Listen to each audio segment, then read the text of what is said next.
Hey everybody, just a quick note before we get started. First off, this is a two-part episode, so if you haven't heard part one, I strongly suggest that you go listen to that one first. By way of doing a little recap before we get started, we're going through the steps to reinvention. Number one of those steps is forgiveness. Releasing attachments to the way that we've been in the past, attachments to the ideas that we have for the future, attachments to any ideas that we might have of entitlement. Number two is grieving for how you've been and how sad that may be that you were that way, and also grieving for who you were and how you'll actually miss that part of yourself. Number three, acceptance. And acceptance here includes self-love and also humility. Number four, which we're currently exploring, is courage. Acknowledging fear and acting anyway. We're right in the middle of that step. Enjoy the show and much love. I love these steps, by the way. Like each one resonates. I'm kind of like checking them off in some of the process that I moved through. And just to touch on this briefly again, because we've talked about it in prior podcasts, but the thing that scared me most when I was down and out was actually being seen, because I felt like a failure. I felt like I had it all and I blew it and I had my shot and that was it. And I'm condemning myself to, living in my parents' basement for the rest of my life. Mm-hmm. And you remember the story. I applied and was accepted to speak at this conference in Singapore, and somehow talked this poor conference director into putting me up on stage to be the keynote speaker of his event. And in the months leading up to that, I experienced discomfort like you cannot believe. Like I wasn't sleeping. I wasn't really eating. There were these points where I felt like I couldn't breathe. I learned later those were panic attacks. And this is happening weeks before I'm supposed to be on the stage. And I remember getting on the plane just drenched in sweat because of how scared I was. I knew what was coming. And, thankfully I had my sister, her name's Haviland, who I still wouldn't be doing this without. She came with me to Singapore, supporting me every step of the way. And eventually I did stand on that stage, and I thought I totally bombed, but it turned out well enough that it's become really my path forward. It's become a large part of my career. And the important part of courage, I think, not just for me, but for all of us, and this is medicine that I take myself, is making commitments in ways where there's no going back. Mm-hmm. Committing to being on the stage or doing that thing that scares you, because without commitments, it is just far too easy to fall back into all the reasons and excuses and why it's crazy and why you shouldn't do that and why you need to put it off to next year or the next decade or whatever it is. It's those commitments that help true us up to be able to bring that courage forward in the moments that we need it most. And when we think about courage, it's not just like, oh, I'm going to be courageous in that moment. It's making sure that you've got the structures in place to get you to that moment to begin with. And having those people, again, the people around you, they're going to get you there. In your book, you talk about tattooing yourself, right? And you make this metaphor of like, okay, it doesn't have to be an actual tattoo, but like a tattoo where you tell everybody, I'm going to run this marathon on, June 13th, and I'm going to do it, and just keep talking about it. And then all those people, are going to support you. And also they're going to be like, dude, what happened to the fucking marathon if you don't run it? You stake your reputation on the commitment that you have made. Yeah. And that's an act of courage. And then I think, what you're pointing to is that constantly creates a truing myself up to, well, I said I was going to do it, so I can either show up and limp through the marathon, or I can show up and run that sucker. Yeah. So that's really great. Yeah. The courage to commit is really the first step. And I get it. It's hard to commit, especially in ways bigger than we already know we can do. Like it's easy to say I can run half a mile tomorrow, but saying I'm going to run a marathon in 2 months, that's a little bit scarier. I'm not quite sure I can do that. But what's cool is our physiology, our biology, psychology is built to function that way. And Mm-hmm. when we commit, specifically in ways beyond what we know we already can do, it actually retunes this mechanism in our brain called the reticular activating system, RAS or Oh RAS for yeah, short. the RIS, the RAS. I'm Yeah, a the big fan RAS. of it. It's like this bouncer between our unconscious and our conscious mind. And Ooh, I without like that. The with, bouncer between our conscious and our unconscious mind. Okay. right. Oh my. So like everything that we're thinking or feeling or touching or tasting, it's servicing to our conscious mind, hey, here are the important things. It's Mm-hmm. why, for example, I moved to Colorado from Los Angeles several years ago, and the sedan that I had was highly unequipped for the Denver winters. Uh-huh. And so I buy this new SUV, and as soon as I buy it, I see it everywhere. Has that happened to you Right. before? Yeah. Oh yeah. For Right. sure. So that's the RAS, right? Like I've Uh-huh. committed to the car. I've told my unconscious mind that this is important. And so now it's surfacing to my conscious mind. Those cars were always there. I just only started noticing. Now, Mm-hmm. before we commit, that RAS is auto-tuned for survival. It's looking back into Yeah. the past and telling you why you can't, why you shouldn't, why it'll be embarrassing, why it's quote unquote impossible, and leaving you seeing all the reasons and excuses as valid. Mm-hmm. When you commit, it retunes that RAS to look for new openings for action. Just like me seeing all my same cars on the road that I just bought, you will now see new pathways forward, new opportunities, new connections, new relationships. You will literally see things in a different way. And it takes that courage to make a commitment to be able to do it. Yeah, that's great. That's really beautiful. And it's also, I mean, it's a very visceral example of like you have to retrain your brain. I mean, literally, that's what you're doing, which kind of moves us also from courage into our next step, which is accountability, which we already sort of talked about as well, right? Yeah. Being accountable, creating a situation of accountability, either with friends or colleagues or whatever, putting a tattoo up there and saying, look, this is who I'm going to be, this is what I'm going to do. Yeah. And keep talking about it, keep dialoguing about it, because the old survivalistic part of our brain is just going to want to keep going back to the way that it was. It's going to want to keep feeding that fire. Yeah. So creating an accountability network where it's like, okay, I know that I have friends that they know they have commitments. Yeah. Let me see if I can, because confidentiality, but I can because I'm not going to say who they are.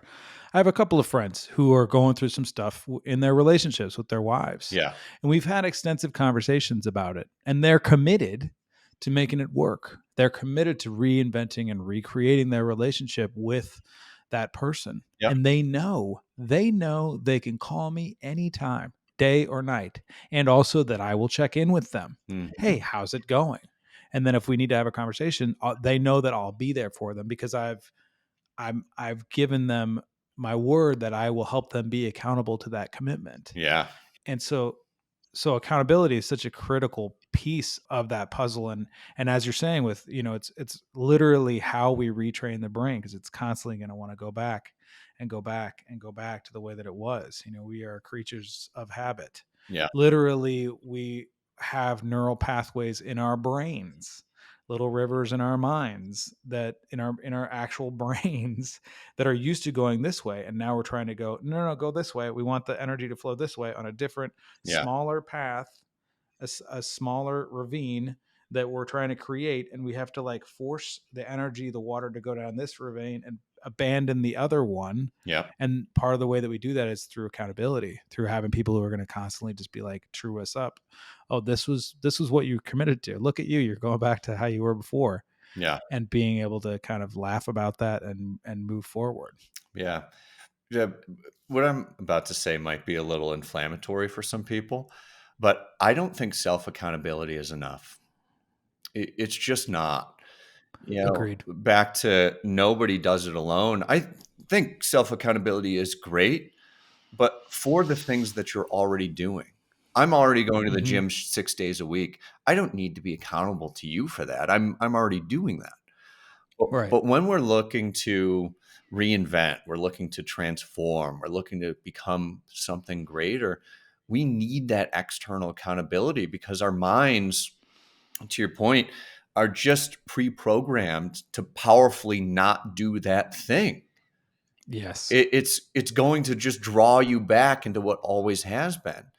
And when you've got that accountability, the research is insane. When you've got external accountability, which means a specific deliverable, specific day, specific time with a specific person, where you say, I will blank, you're 95% more likely to achieve that thing. And when you develop it within a culture or a family or a community, nearly 4 times as likely to achieve that thing. Like accountability is the sauce. It's the ground that transformation, reinvention takes place on. Yeah, that's great. That's really great. Those are really interesting facts. Yeah, and one of the things about being accountable and creating accountability is an agreement to be ruthless. Yeah.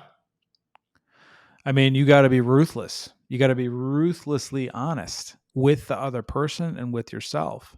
Because part of what can happen with your accountability group or your accountability buddy, especially if it's just one person, it's like you say, you're way more likely if it's your family. So there's a group of people. It's not just one guy. What can often happen, and I know, like, I have a good friend of mine, brother of mine. We've been friends for years, my buddy CJ, and there were so many times where I tried to help him get me to quit smoking, and then I would just start smoking again. Now that was the rabbit hole of addiction. There were a lot of things there, but he would just let it slide, and I would let it slide, and we would let each other slide, and it was like, okay, fine. I finally did conquer it. By the way, he was helpful in that process for sure, and he's super supportive, and he's somebody I can count on. But because of the fact that I wasn't being ruthless with myself, and and I just sort of let myself slide, and then it's like I created it so, like, well, either we're going to be friends and you're going to be okay with the fact that I'm not doing what I said I was going to do, or what I don't know. Like, there's part of the thing that erodes our ability to, like, really commit and recreate is not being ruthless, not having that standard of, like, okay, are you sure you want to do this? Like, even when you set it up, are you sure you want to do this? Because I'm really going to hold you account. I'm not going to let you slide. Yeah. And you can, by the way, you can recommit to something else, or you can give up this dream, and you could say, you know what, I no longer want to be that person. Yeah. My new word is this. I'm going to honor my word this way. But from the get-go, creating it from a ruthless perspective, like, this is how it's going to go, and I want you to hold me account, and whatever you want me to hold you account to, I will be ruthless with you as well. Yeah. And I think it's important where we're standing when we're holding somebody accountable. I don't know about you, but sometimes I can, like, fall into this mode of, like, you're bad and wrong for not doing the thing, and that doesn't work. It's accountability from a standpoint of love and support, and like, I know how hard this thing is, and because I am as committed to you as I am, maybe more committed to the goal or dream that you have than you are at the moment, that's where I'm standing. That's why I'm having this conversation. It's for you. It's not because you're bad and wrong. It's because there's greater potential to be realized. Yeah. And you have expressed that you want to tap into that greater potential. Exactly. Yeah, that's a really good point, because you don't want to be ruthless with somebody where you're like, oh, you said you were going to do this and then you didn't do it, Right. dumbass, just or whatever. unproductive. Yeah, that's not going to get you anywhere, and you probably lose the friendship that you had with the person, or you might. That's not coming from love, and that's not really. And also, in those instances, and this is important in terms of accountability, and you pointed to this a little bit earlier, like, people just really want to be seen and heard. Yeah. If somebody's struggling and they're having a breakdown, get where they're coming from with the breakdown. This is something I was going to mention earlier, which I've said before, but I'm going to say it again because I need to remind myself about it to continue the healthy relationship that I have with my wife and other people. If somebody's in a breakdown, it's really important to just get them in where they are in the breakdown. My wife will sometimes come to me and she's just like, oh my God, I feel so overwhelmed right now. Like, this is just too much. I can't do my job because of this and that. And they're legitimate, valid reasons that she's giving. Yep. It's not like She's like, I don't feel like it. No, it's not that. She doesn't have the resources that she needs to accomplish what she's being asked to accomplish. Yeah. And when I say to her, well, you could do this, this, this, and this, she gets upset. Yeah. All she wants to hear is, I get that you're overwhelmed right now. I really get how challenging this is for you. And I'm sorry that you're going through that. Yeah. And then if I just keep my mouth shut, she's like, wow, okay, thank you. Then she can start to create, oh, well, this is what I'm going to do, and then now we're in a dialogue about solutions. But if I don't get the breakdown and just come from love with that, there's no movement, and it's just going to create more friction, and we're going to be in a fight, and I don't know why we're in a fight. And you know what I mean? Yeah. That happens all the time. I mean, not all the time, less so lately. Yeah. Marriage is a progression, right? Less so lately for sure. But yeah, that to your point, so being ruthless with people, but also being really compassionate for where they're at, and also giving them the option. If you give them the out, hey, if you want to recommit to something else, I'm totally down for that. Let's have that conversation. Yeah. You don't want to run the marathon. Okay. Well, that's fine. Just either you can create it, that's not something you want to do, or you want to create something else. More often than not, if people are given the option of the chicken exit, or the recommitment, they'll double down. And when they double down, they're going to have more strength and power doing it. Yeah. Because they got to a point where they're like, oh, I could give that up, but no, I'm going to get into it more. There's more of a grit because of that recommitment. Totally. And what did you learn in the breakdown or the failure or the misstep? Sometimes in conversations with people, I'll just ask them, like, do you just want me to listen and get where you're at? Or are we in like brainstorming, let's figure this out mode? And that one question, I think, has improved all of the relationships that I have dramatically. Just saying, like, what best serves you right now? Listening, getting you, or figuring this out? Oh, I'm stealing that for sure. Yeah, all right. That's a good, I'm taking it. All right. You should take it out there, Lunacy community. Yeah. That's great. Do you want me to just listen to you right now? Or are we in like problem solving mode? Well, I can just listen to you and get where you're at. I'm kind of curious what the next step in reinvention is. Yes. Purpose. Your why. Nice. Being clear on your why. Yeah. And again, this can come at any step in the process. And maybe it starts with that, maybe not. But being very clear on your purpose, why you're doing what you're doing. Yeah. It's so important. My why for this podcast is to create harmony within myself, with each other, and with the planet. Like, that's my commitment. I believe strongly, against all evidence, that we can rock this mother out, that we can transform the way that we treat the planet, that we can honor the earth, that we can, remineralize the soil, that we can regrow the rainforests, that we can look at, how we're behaving in excess and like hurting each other and figure that out. And that we can all be part of that we can all be accountable and responsible and transparent in our actions. I believe that wholeheartedly, and I won't give up that belief despite evidence to the contrary and despite what everybody else says. I refuse. I refuse, because if I'm not saying it, who else is going to say it? I know you feel that way too. That's why we're having this conversation. And and I also recognize that it's something that needs to spread like a fire, like a good fire. So I know that that's my why, even though there's sometimes where I don't want to get up and do this. It's not like each week I'm like, oh, what am I, I can't wait. Yeah. It's like, no, I have to, it takes something for me to figure out who my guest is going to be and what I'm going to talk to them about. And then it takes something for me to edit the podcast together, because I'm doing that myself right now, which is fine. It's great. Yeah. It takes something. So my purpose, my why, even like, I'll give you another example. This week on Thursday, I'm shooting a music video for my next song release, which is a song called Blame, which I love this song. I love this. It's a great song. I mean, it's a great song. And really, I was listening to Rick Rubin the other day, and he was saying, you don't make music for the audience, make music for yourself. And then if you really like it and you think it's great, you did it good. And then probably they'll like it because of the fact that you liked it because you did it for yourself. This song, I love this song. It's great. I mean, I love all the songs that I've released. I really do. And this one's really interesting. And I was mentioning to you, and the video's not out yet, but basically, I have to hire actors, right? Yeah. I'm hiring somebody to play different parts. And then there's going to be like, I'm telling a story with this one. It's a story that's frankly like rather embarrassing. I mean, embarrassing. I am playing the part of somebody who's blaming everybody Yeah. in the video, right? I'm not going to look good.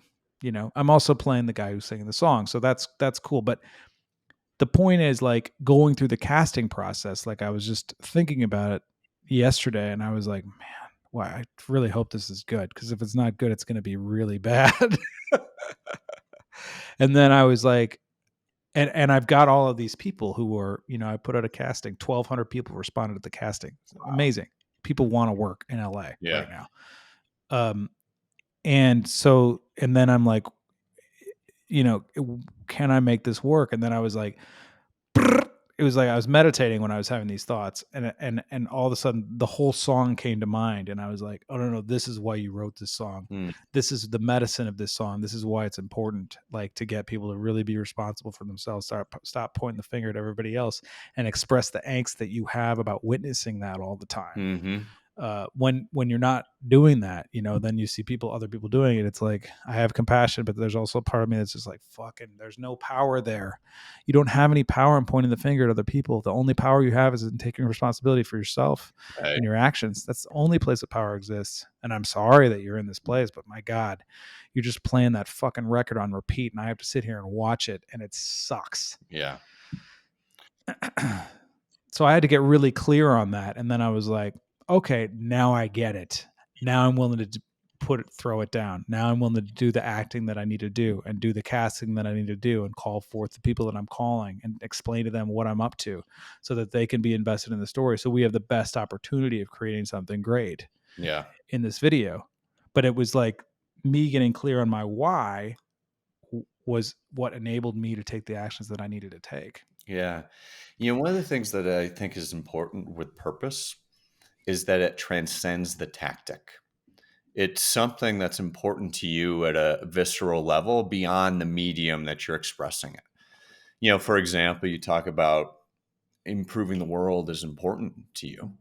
Well, that's important to you, period. That's not just important to you with the podcast. And I think when we can connect to purpose that transcends the tactic, it gives us power to move and adjust and shift and to pivot and to reinvent in ways that let us shed what's not working about the current tactics we're pursuing to achieve something that's going to take us closer to realizing that purpose. And purpose is not an intellectual function. I think I got lost in that years ago where everybody's got these quizzes online of like, answer these 10 questions and find your purpose, find your why. And all you get at the end of those 10 questions or whatever it is information. And purpose is not information. It's something that calls from within you. It's something that comes forth from your heart. It's something that you want deeply to bring forth in the world. And when you connect with the state of purpose, right? Like you shift into that purpose. I think people from moving from that place are just unstoppable. Like they can do anything. Yeah. Yeah, that's beautiful. That's right. That's absolutely correct. I mean, and it's also, having purpose, to your point, is it allows you to be strategic. So that as you say, you can transcend the tactic, then you can be like, oh, okay, this isn't working. What else could I do that's really going to achieve that goal? And the more that we keep drilling down into our why, like why it's important, why is harmony important to the world? Yeah. I mean, boy, I can tell you, just when I look at all kinds of things, particularly now, what's going on and different places where we've been duped, as the American public, which that's another podcast. But wow, we have been duped on some stuff, and there's a lot of corruption going on all over the place. Yeah. Harmony. Well, then that's why harmony. That's why accountability. That's why transparency. That's why I got to speak up, because otherwise it'll just keep going the way that it goes. The more, like, if you, when you really find your why, it's a never ending, like a never ending gold mine, really, that you can keep going down. There's never going to be Yeah. a point where I'm like, oh, okay, we reached the harmony part. You're right. That's it. We're done. It's like Yeah. it's an active thing, right? Yeah. And I think that purpose is intrinsic in us. Mm-hmm. I think it's really a process of letting go of things that are not that. I actually just wrote a blog about balloons. My friends in Turkey, watching all those hot air balloons take off from the rooftop of these beautiful hotels, looking out over all these fairy chimneys. And I'm sure you've seen pictures, like hundreds of balloons rising in the distance. And I think that's a pretty good analogy for all of us. Like, we want to naturally rise. There's a purpose, a calling. There's something in us that naturally, authentically just rises. It's more a matter of breaking those tethers of limiting beliefs and self-doubts and things we've convinced ourselves of that aren't true. It's cutting those ties that brings that purpose forward. And I think about it as like unleashing it on the world. And it's also something that, I mean, it's sort of like a fire that burns so hot that it burns away all the other threads. Exactly. Of That's the rising from the ashes. Like, do the burn, Yeah. do the work, Yeah. and let it rise. Yeah. Yeah. And coming back to that analogy, I mean, I think, with all of this, it's important reinvention, the whole thing. It's like the grieving, the looking at the fire that we've been burning before. I was at a men's group retreat kind of thing last weekend that was really, really amazing, and we were all sharing around the fire, and one of the guys I was with was like, what I'm really taking away from this is, like, I can look at the fire that I've been burning from the past, and I can take an ember from that fire and I can add it to a different fire and start that fire, which acknowledges this other person that I've been, the other fire that I've been feeding in my life. Or I can keep feeding the fire that I've been feeding before. I can keep going down that same road that I've been going down over and over again.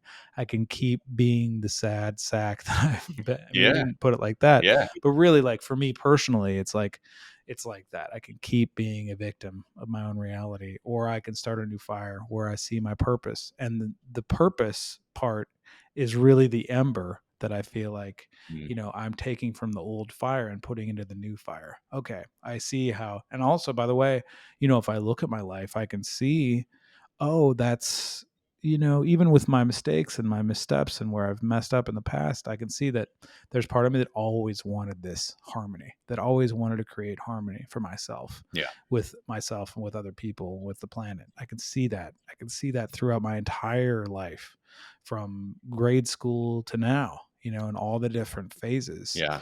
And so therefore it's like just such a vital part in the reinvention process. Yeah.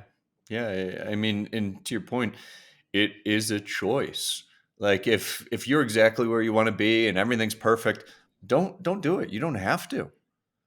It's not necessary. But if you want to be more in alignment, if you want to plus up your performance, your relationships, even find more joy and happiness, you have that choice to be able to step into it, to have the courage to go through the grief and make the commitments and do all the things that are necessary to let go of the past and step into your purpose. I think that's how I want to say it, although it sounds a little bit cliche, but I think that's real.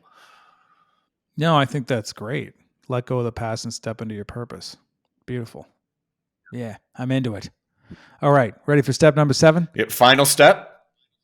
Final step. All right, let's go. Humor. Nice. Step number 7 is humor. Like, you gotta have a sense of humor about all of it. all of it the way that I've been in the past. Oh, look at that guy. He was, wow. Just look at him fucking up. Watch him trip here. Watch him trip over there. Yeah. Watch all this calamity that he caused. You have to have like humor. You have to be willing to just not take yourself so seriously and be willing to also be light about stuff and make fun of stuff. Yeah. Because that's really, otherwise this all becomes way too serious, way too fast, and then it gets sad in the wrong way. Because I think to your point, to like why hunt discomfort and all of that, like what, life is suffering and we're gonna be sad no matter what. We are. You can Sometimes. try and avoid it as much as you want, and then when it hits you, it's going to hit you like a ton of bricks. Yep. And it's going to incapacitate you, and it's going to suck. Or you can go out and seek it out. You can seek out that grieving. You can actively hunt discomfort so that you're being an active participant in your own healing process. Yeah. And so much of that is having a sense of humor. Like, okay, well, I don't know how this is going to go, but I'm giving it a shot. All right. I'm giving it my best foot forward here and fucking hoping that it goes well. Yeah. And if it doesn't, that's okay too. I'll just get up again and try again. Yeah. I mean, oftentimes people be like, Sterling, look at my business, my relationships, my bank account, my family. I don't need to hunt discomfort. I'm surrounded by it. And my answer is always the same. You're not hunting discomfort. You're placating. You're coming up with all the reasons that you have it. If you're hunting discomfort, you're getting to the core of discomfort and you're breaking free from it. Hunting discomfort is about living a free life. And to your point, the ability to have some levity about that gives you, it's almost like it lets you let go of those things that are holding you back. No longer are you crippled by all of the feeling bad and the wrongdoings and wishing it was another way. It lets you transcend it in a way, to move beyond it. And, I kind of have been through this step personally because I talk a lot about my hard times, and there are aspects of it that bring tears to my eyes. And it's painful to share and talk about. And there are certain parts of that I'll share and talk about and I'll laugh, because it was like playing out a sad country song of a story where, all this debt and girlfriend breaks up with me and I move into my parents' house, and I can look at that and recognize all the pain, all the heartbreak, all the anguish and all the suffering. And at the same time, I can look at it and be like, man, wow, that's a rough story. And it's kind of funny, right? Yeah. Like there's a funny aspect to it. And I think when you're able to laugh, it means you've transcended the thing. It means that you've actually done all of your other 6 steps. You've healed whatever it is, and now you're bigger than it. Yeah, exactly. That's exactly right. And it's interesting, going back to my father for a second, there was a period of time, this won't surprise you, I don't think, where I was just super, super serious about everything and like way too serious. I know it's hard to imagine because I'm fucking a joker. You know what I mean? But No, I there know. was that period in life, and my dad gave me a watch that had a jester in the middle of it, and around the edge of it, it said, "Life's too mysterious. Don't take it serious." And it was one of those gifts where I was just like, "Oh, that's cool," and I wore it because my dad gave it to me. But like, years later, reflecting back on it now, I'm just like, wow, that's so, salient of my father. What a beautiful thing that he has given me, that gift of this idea. Life's too mysterious. Don't take it serious. So Yeah. There was a point when my grandmother passed away years ago where I felt like I couldn't be happy. Like without her, I needed to be stoic and serious and not like remember all the real incredible times that I had with her. And, it took several years, but I started to come to terms with like, she would want me to be happy. Like, what am I doing? Why am I sinking into all this misery? Like, she wants the greatest for me. And she always said as much. But it does take some work to get there. It takes some work to get to that point of levity. And, I think levity is what helps us change in some ways, like bring some Yeah. light to the darkness. I think it's incredibly important. That's why I so appreciate some of the comedy that you shared. Like it's critical that we can laugh about some of these things, or it becomes way too painful to bear. Yeah, absolutely. It's such good medicine. And it's such good medicine, and it doesn't really, just for me anyway, it just requires I just need to like tune into that space of like being a joker, like Yeah. looking at my own gesture, like how do I poke fun in this? And there's like there's a vibration that you get into, you know what I mean? A frequency that you're making that is of levity where I'm just allowing myself to laugh at myself. Yeah. Uh which is ridiculous, but really there is, I had a teacher at the Groundlings, which is a improv troupe in Los Angeles, which a lot of the cats from Saturday Night Live went through. Will Ferrell and Yeah. Amy Poehler and whatever. Like what over half of them Yeah. went through Groundlings, and I had a teacher that there that was like, you just need to get in touch with your like inner German boy who just wants to like laugh Mhm. and be a joker. And by the way, he was black. Mhm. I don't know why I was inner German boy for him. I thought that was hilarious. But it's right. There's like this little boy that wants to have fun, He's inside of you all the time. You just have to get in touch with him. Yeah. Yeah. There's just something about that willingness to bring levity to it, particularly when it just seems so serious and dark and like, you know. Yeah. And there's something about that being able to be humorous and light that also brings us present, makes us realize that here we are, and we've survived all that stuff from the past, and here we are now. What are we doing? We're really making good on our commitments. We're really like recreating ourselves and reinventing ourselves, and Yeah. it's like, yeah, it's a key ingredient. Yeah. Something that I always come back to is the fact that tomorrow is not promised to any of us at any level. Like nothing. No matter how Hmm. many predictions we have about stock prices and traffic reports and the weather, you don't know what the next day, not to mention the next hour, next minute will bring. We get to have all of these experiences. And I think at a fundamental, there's at least a glimmer of joy in that. There's a Yeah. glimmer of levity and happiness of, yeah, this may suck, but I get to Hmm. have it. And it's really Yeah. deep, but it's there. And, I think to what you're saying earlier, this is not like a one and done process. You've got to move through these things on a consistent basis. And Hmm. to keep up with the pace of change around us, especially these days. I think all the time, but especially these days, we need to be moving through these things on a regular basis to let go of what's not working and reinventing for what's next. And if we do it consistently in small and medium ways, we don't have to have the major breakdowns like myself and many others. We can continually reinvent in smaller ways over time. Not only do we get better at it, but it's much easier that way too. Yeah, absolutely. Absolutely. Yeah, that's great. I mean, and I've said this, I think, on all of the podcasts that we've done. Yeah. I'd rather take my pain up front. Hunt that discomfort, man. Yeah.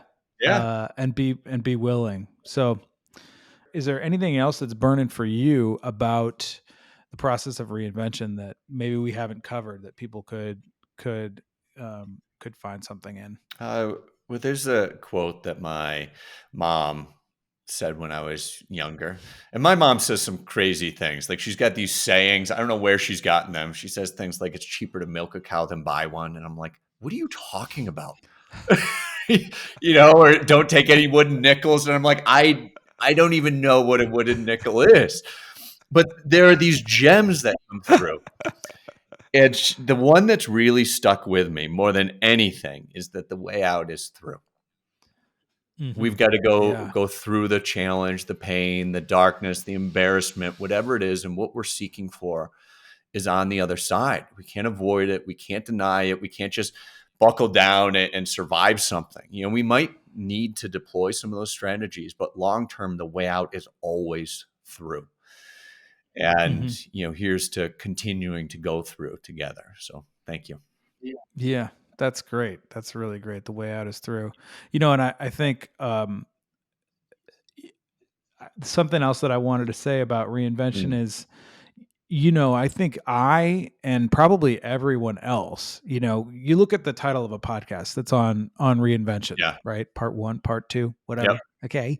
You look at that and you're like, yeah, I definitely want to reinvent. I want to do that, man. I want to go to the gym and I want to be buff and I want to Mhm. do it, man. I want to, be in a good relationship or whatever Yeah. you want, Yep. right? Um, you look at that and there's part of you that's just like, yeah, I want that car, I want that new car. That's just, I'm just going to get the car is just going to show up, and then I will have the car and I'll drive the Porsche away and I'll be like, this is an amazing car. And but the reality is, in order to get the car or the thing that you want, you have to go through all of the gnarly nastiness that it takes to really earn that car, Yep. right? Earn that new version of yourself, right? If I am a car and I've been like like a fucking 72, a station wagon, all right, with wood paneling Yeah. that I grew up with, you know what I mean? And then I want to like be a Ferrari or a Porsche. Well, then I have to like do all of the things of like I have to deconstruct the station wagon so that I can, put together the Porsche, because everybody knows you can create a Porsche out of a station wagon. I mean, I think that's common knowledge, right? Yeah. And I think that's The metaphor really fell apart there, didn't it? but it's a really smart point. Like, it's not just thinking about what it is we want to achieve. It's thinking about Hmm. what we have to give up as part of that process. Like, what do Yeah, we need to give up to get up to that next level? right. Exactly. Yeah, exactly. And I think that the notion, I really wish on some level, I really wish that it was that easy. I could just snap my fingers and drive the Porsche, or snap my fingers and You and me like both. be performing in front of like, thousands of people, right?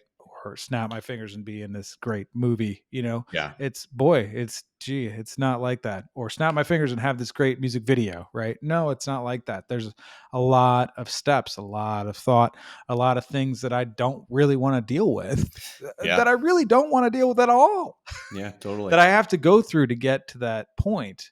And so just acknowledging that, like, it's going to be challenging, that it's not going to be pretty. It's not going to be immediate, that there's going to be a lot of sacrifice to get there. Yeah. That's good preparation for going through the process of reinvention. Yeah, and I think about everything that we've talked about here, I think is a little bit like gravity. Like, you can fight it, you can reject it, you can deny it, but you're still subject to it. And I'm not saying what we've talked about here is the Mm. solution to all the world's problems, but I think directionally, some of these things are just undeniable truths of human existence. And we can Hmm. either accept those things and use them to grow, or fight them, I think, at our own peril. Yeah, absolutely. Absolutely. That's where, what you resist persists, right? As you Exactly. were saying earlier. That's just constantly, we're just going to keep going down that same road, that same alleyway. And fine, if you want to do that. By the way, like, full compassion for anybody doing anything, Yep. like, really, really. Yeah. I mean, if you're listening to this podcast, obviously there is part of you that doesn't want to reinvent yourself. And so that's going to, you're looking at what it's really going to take. Um, and, to that point as well, I want you to know, out there in podcast land, that I'm here for you, that I love you. And I do. First of all, you took the time to listen to my voice for this long, and my friend. But really, like, I love you because I choose to come from love, because I don't know what the hell's going on. I don't know what this mystery is all about ultimately. And neither do you. And here we are together doing it, floating through the mystery of creation and trying to figure it out and be good people and live a good life.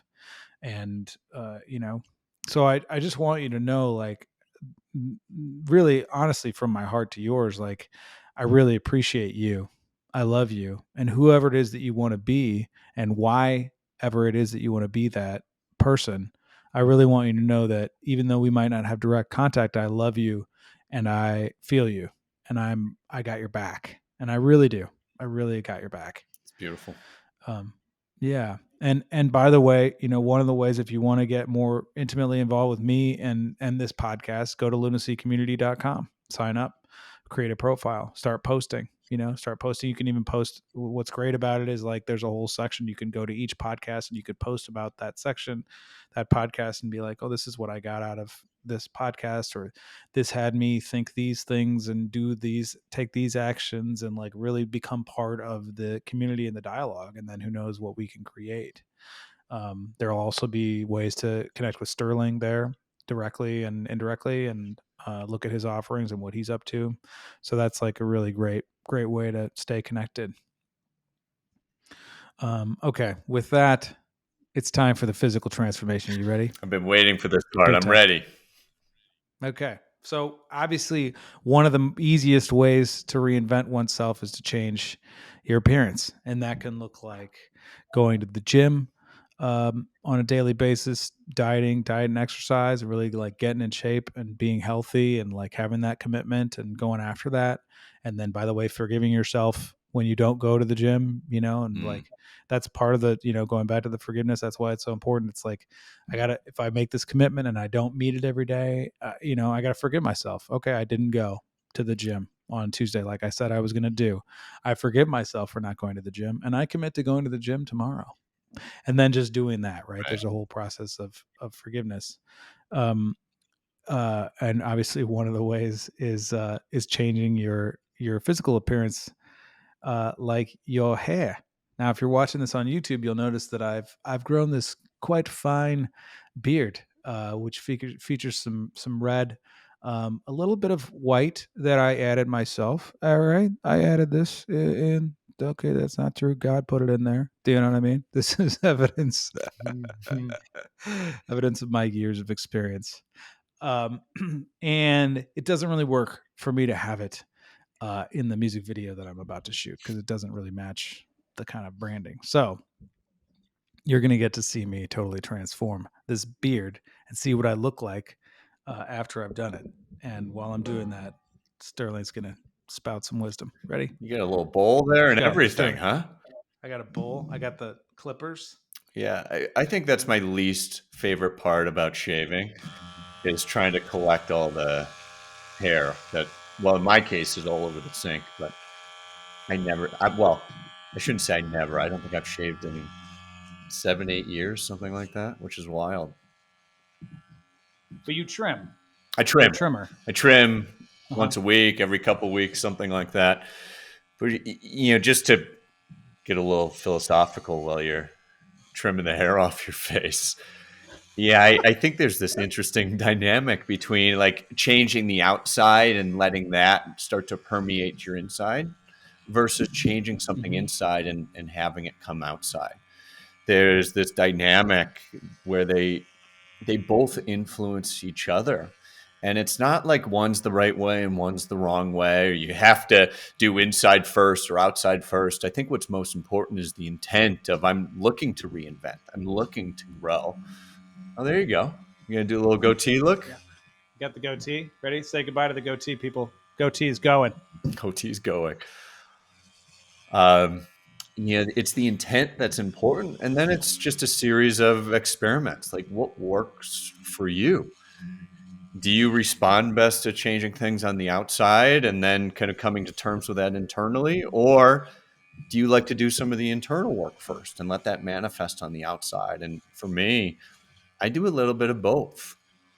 Like I'll start some internal work, and then I'll find that I need to be provoked externally. That's what I'm trying to say.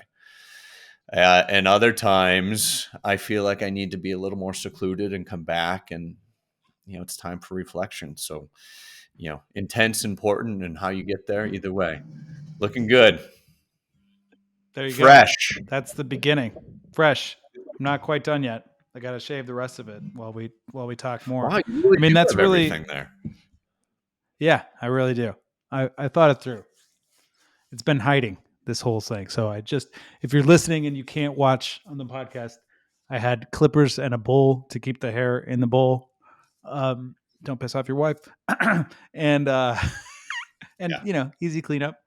And then I had another bowl with water, and then I have some shaving cream. And I trimmed it first because, as anyone knows, if you try to just shave your beard straight up, it's bad news. Yeah. So now we're shaving. Yeah.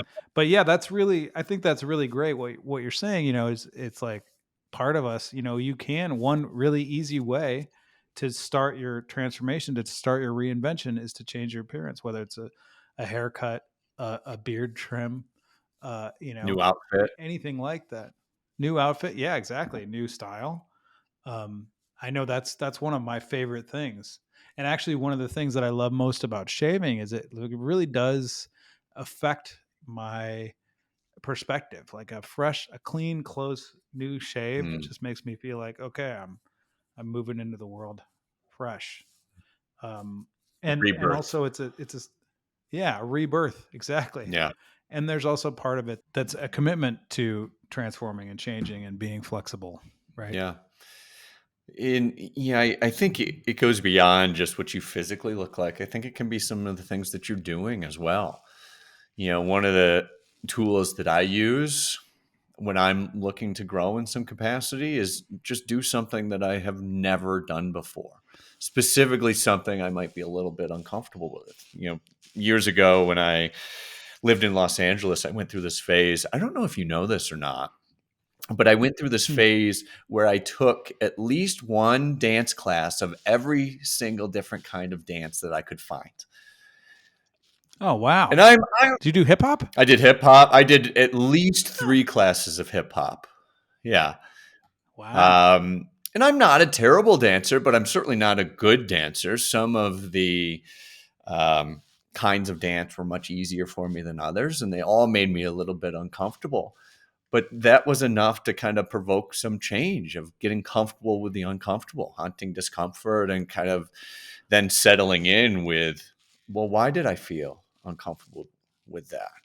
Like, who am I now on the other side of that? And that's just, a small example of little things we can do along the way to help us reinvent. Yeah. And I think what's really beautiful about that is, like, before, I mean, you could argue that that's part of your reinvention, Yeah. the willingness to go out and do dancing that you've never done before. But it's also like the experimentation to see what it is that you really want. Yeah. The willingness to try a bunch of different stuff so that you can get down to the point where you're like, okay, do I really want to be a ballroom dancer or like a hip hop dancer? Or, is this just part of the process for me? And that's something that's really beautiful. And I think also, Yeah. Are you looking at yourself on screen, by the way? Or are you doing this oh without? yeah, this is the perfect scenario. Oh, okay. I'm like, wow, you're doing really well. No, this is the perfect scenario because I'm looking at myself anyway in the Riverside app. What was I saying? Yeah, sorry to cut you off. No, that's okay. But also the whole thing about it is like, you're experimenting with who you are, and you're putting yourself into a space of discovery. Yeah. You're trying something new because you want to discover something new, and you want to discover who it is that I want to invent myself as, and who it is that I want to be in the future, and allowing yourself to do those things, like you said, that you're not good at, that you don't, that's not your strength, Yeah. That's beautiful. Yeah. When we are in that space of discovery, that space of the unknown, of like not being quite sure about something, when we embrace that, research out of Yale shows that we're primed to learn up to 4 times faster. We are biologically predisposed to use struggle and challenges and the unknown as the pathway forward. It just takes embracing those things, not pushing them away, but really stepping into it. The adrenaline coursing through your body, or your heart rate increasing, or your palms getting a little sweaty, like whatever that is, when you're in those moments, if you really step into it, you've got a biohack to be better, faster, and smarter right out of the gate. You're ready to grow. You're ready to reinvent. Yeah, absolutely. Absolutely. Yeah. All right. You ready for the big reveal? The full Monty, the big reveal. Dun, dun, dun, dun. Oh, and the hair. And the hair. Okay. All right. Nice. Music video ready. I thought it through. Music video ready. Exactly. Yeah. Yeah. I mean, it's really, interestingly, looking at myself, because I've been watching myself while we've been doing this podcast, or at least out of the corner of my eye, I can see myself because that's the way Riverside works. Yeah. I look vastly different than I did at the beginning, where I had the beard and my hair was back in a ponytail. Now it's down. You know what I mean? Now I'm ready to party. All right. I'll bring the party on, you guys. Let's go. Or it's just a different version of myself. Maybe a younger look for sure for me without the gray beard. Maybe a more free version of myself, with the hair down. But it's I wanted to do this on the podcast because I wanted to demonstrate and I wanted to see actually how I feel without the beard, because I've been wearing the beard now for like a couple months. Oh wow. And it had been a long time since I had worn a beard that long. I was really getting into it, and like kind of the wisdom. There is something kind of more sensitive about carrying a beard, which I like to think has something to do with, you've got all these hair follicles that are increasing your amount of stimulation, and, your little extra antenna that are growing out so that you can be more wary of danger coming at you. Yeah. But this feels very clean and like fresh and like new start and like ready to go. And I look at myself with the hair down and the beard gone, and I'm like, okay, I like this guy. I like this other guy. It's like a new, different me. Reinvented right here. Reinvented right before your eyes, people. Totally different look, different guy. Yeah. Yeah. And so, first of all, I just want to go over at the end of this 2-part episode, I want to go over the steps, right? And we could say a little something about each of them. Number 1 is forgiveness, releasing attachments, being willing to forgive yourself and release the attachments to the ways of being that you've had in the past that don't serve you. Yeah. Can't change anything until we accept it. Mm-hmm. And number 2, grieving, being willing to grieve the way that we've been being, like that we haven't been the way that we've wanted to be, and also grieving the person that we have been, even though we didn't like that person, because that person served us in a way, acknowledging that person, the person that we've been, has served us. Yeah. You got to grieve the ashes before the phoenix can rise. Exactly. Number 3, acceptance. We have to accept ourselves, which is part of the forgiveness process as well. Accept ourselves for who we are, who we're not, how we've been, how we want to be. Just really come to a place of acceptance. Like, it's okay that I am the way that I am. And really part of acceptance is self-love, being willing to love myself regardless of how I've been and how I've judged myself in the past. Yeah. And being vulnerable enough to share with others, to allow their acceptance of you when maybe you don't have it yourself. That's great. And asking for that too, requesting it. Yeah. It's like when you need a shoulder to lean on, spit it out, man. Don't be shy. Yeah. Say what you want. You want to be acknowledged for something, say that you want to be acknowledged for something. I'm a big proponent of like, if inside you're harboring, like, I really wanted to be acknowledged for this, particularly in partnership, ask for it, Yep. And that's part of acceptance. I accept that I need this. I'm going to ask for it. Yep. Number 4 is courage, acknowledging fear and acting anyway. Yeah. Being willing to go for it, regardless of whether or not you want to. Real courage, and using commitment as a tool to help you grow, and the courage to share with others what it is that you're committed to. Mm-hmm. Yeah. Number 5, accountability. Creating an accountability group of people, tattooing yourself with what you want to do, saying to a group of people, not just one person, this is what I want to do. This is what I'm committed to. Please hold me accountable, and please be ruthless with me in my accountability, and also have compassion and love for me. But like, I'm asking you to help me get there. Yeah. And when we have it, we're more likely to get our results by 95%. Self-accountability is great, but if you're looking to grow, you're looking to reinvent, external accountability is where it's at. Yeah, absolutely. Number 6, purpose. Getting clear on your why. Why do you want this? Why be the you that you want to be? Super important. And that's something that can transform over time. And it's something that really is an endless gold mine for how to live this life. Yeah. And I think importantly, like we talked about, is purpose that transcends the tactic. A human concern that you hold as most important, that gives you the ability to reinvent over time because you've got the purpose and the how can shift. Yeah. And that's so great because also the tactic might fail. That doesn't mean you're a failure. Exactly. Exactly. The purpose The rules. purpose lives on. Exactly. And then finally, humor. Having a fucking sense of humor about yourself. You know what I mean? Just being willing to joke about it. All right. Not taking yourself too serious. Very critical. Yeah. Not sinking into the morality of a situation, dealing with the pain, dealing with the discomfort, but ultimately breaking free of it. Yeah, exactly. And then finally, I'll end where we started, which was the definition of reinvention. According to Jeff Ado, he reinvented it. Oh, God. Can't stand myself.